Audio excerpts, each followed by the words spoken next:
नमस्कार दोस्तों। तो एक बार फिर से स्वागत है आप सभी का मेरे चैनल पर। तो आज सभी को लेके मैं चल रही हूँ मिर्ज़ापुर। उत्तर प्रदेश का मिर्ज़ापुर शक्ति आराधना का प्रमुख स्थल है। इस जिले में माँ विंध्यवासिनी देवी का एक प्राचीन मंदिर स्थित है, जो कि मिर्ज़ापुर से 8 किलोमीटर दूर विंध्याचल में है। विंध्य पर्वत पर स्थित इस मंदिर का वर्णन पुराणों में भी मिलता है। ऐसी मान्यता है कि यहाँ माँ विंध्यवासिनी जागृत स्वरूप में विराजती हैं। यह शक्तिपीठ भारत के अन्य 51 शक्तिपीठों में शामिल है, लेकिन यह उनसे बिल्कुल अलग है। सिर्फ यहाँ पर आदिशक्ति के पूर्ण स्वरूप की पूजा होती है। मार्कंडेय पुराण के अनुसार विंध्यवासिनी देवी ने ही महिषासुर नाम के राक्षस का वध किया था।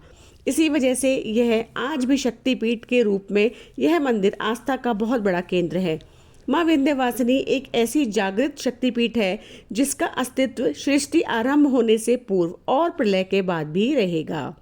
ऐसा भी कहा जाता है कि भगवान श्री कृष्ण से जेल में बदली गई यशोदा पुत्री का नाम एकांक्षा था, जो आज विंध्यवासिनी देवी के नाम से पूजी जाती हैं। श्रीमद् भागवत में नंदजा देवी कहा गया, इसीलिए उनका अन्य नाम कृष्णानुजा भी है। इसका अर्थ ये है कि वे भगवान श्री कृष्ण की बहन थी। विंध्याचल में आदिशक्ति माता विंध्यवासिनी अपने पूरे शरीर के साथ में विराजमान है, जबकि देश के अन्य शक्तिपीठों में सती के शरीर का एक एक अंग गिरा है। चलिए अब बात करते हैं कि माँ के दर्शन करने के लिए कब जाएं। वैसे तो आप विंध्याचल माता के दर्शन करने के लिए कभी भी जा सकते हैं दोस्तों। देश के किसी भी कोने से आप कभी भी पहुँच सकते हैं। और अगर आप त्योहारों के समय पर यहाँ पर पहुँचते हैं तो यहाँ के वातावरण बहुत ही पवित्र होता है और यहाँ आकर आप भक्ति में लीन हो जाते हैं और माँ के दर्शन करने अपने आप में अपने आप को धन्य मानते हैं। और अगर आप इस भीड़ भाड़ से बचना चाहते हैं तो आप यहाँ पर त्योहारों को छोड़कर कभी भी आ सकते हैं। दोस्तों अब बात करते हैं कि आप माता के दर्शन के लिए कैसे पहुँचे। वैसे तो आप यहाँ पर बाय बस, ट्रेन और फ्लाइट से बड़े ही आराम से पहुँच सकते हैं।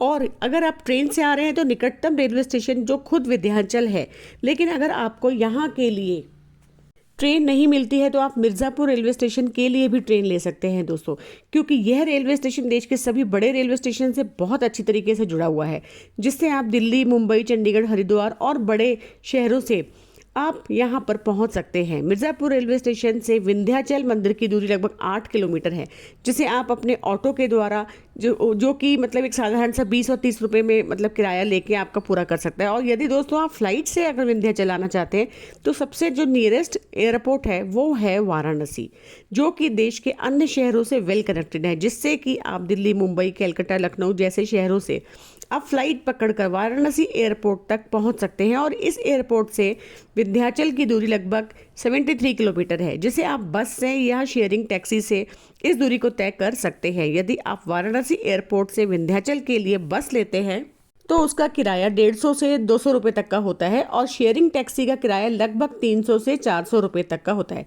और इसके अलावा यदि आप अपनी पर्सनल व्हीकल से भी आना चाहते हैं तो आप बड़े ही आराम से यहाँ पर पहुँच सकते हैं, क्योंकि विंध्याचल की सड़कें राज्य की सभी शहरों से वेल कनेक्टेड हैं।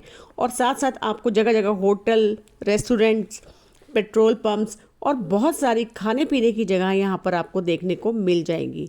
और अगर आप अपनी फैमिली के साथ आ रहे हैं दर्शन करने के लिए तो आप आराम से रास्ते का मजा उठाते खाते पीते यहाँ पहुँच सकते हैं। दोस्तों अब बात करते हैं कि विंध्याचल पहुंचकर आप अपना स्टे कहाँ पर करेंगे। वैसे तो मंदिर के आसपास आपको बहुत सारे धर्मशाला, होटल देखने को मिल जाएंगे, जिन्हें आप बुक करके स्टे कर सकते हैं। तो दोस्तों अगर आप अपनी फैमिली या दोस्तों के साथ विंध्याचल आ रहे हैं तो आप यहाँ पर आकर मिर्ज़ापुर में भी होटल लेके आराम से रुक सकते हैं। दोस्तों यहाँ पर आपको बहुत ही अच्छे रूम स्टे करने के लिए मिल जाएंगे, जिनकी कीमत 800 से 2000 तक की कीमत आप पे करके या बुक करके, ऑनलाइन बुक करके आप यहाँ पर रह सकते हैं। दोस्तों खाने पीने का भी यहाँ पर कोई कमी नहीं होगी।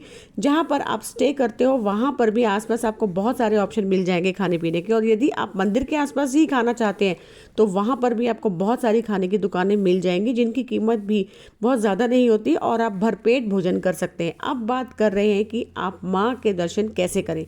तो दोस्तों माँ विंध्यवासिनी के दर्शन करने से पहले आपको गंगा में स्नान करना जरूरी होता है, क्योंकि माँ विंध्यवासिनी जी का मंदिर जो है वो गंगा से थोड़ी ही दूरी पे स्थित है। इसलिए अधिकतर श्रद्धालु गंगा में स्नान करने के बाद ही माँ के दर्शन करते हैं।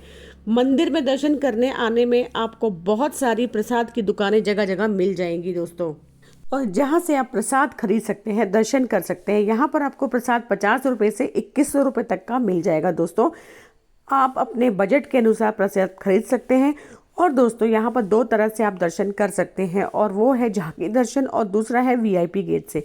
तो अगर आप जल्दी दर्शन करना चाहते हैं तो आप झांकी दर्शन कर सकते हैं। वहीं अगर आप लाइन में लगकर माता के दर्शन करना चाहते हैं तो आपको वीआईपी लाइन में लगकर, यानी कि वीआईपी गेट से दर्शन करने वालों की बहुत लंबी भीड़ होती है, जहां से आप माता के मुख दर्शन यानी कि पास से दर्शन कर सकते हैं।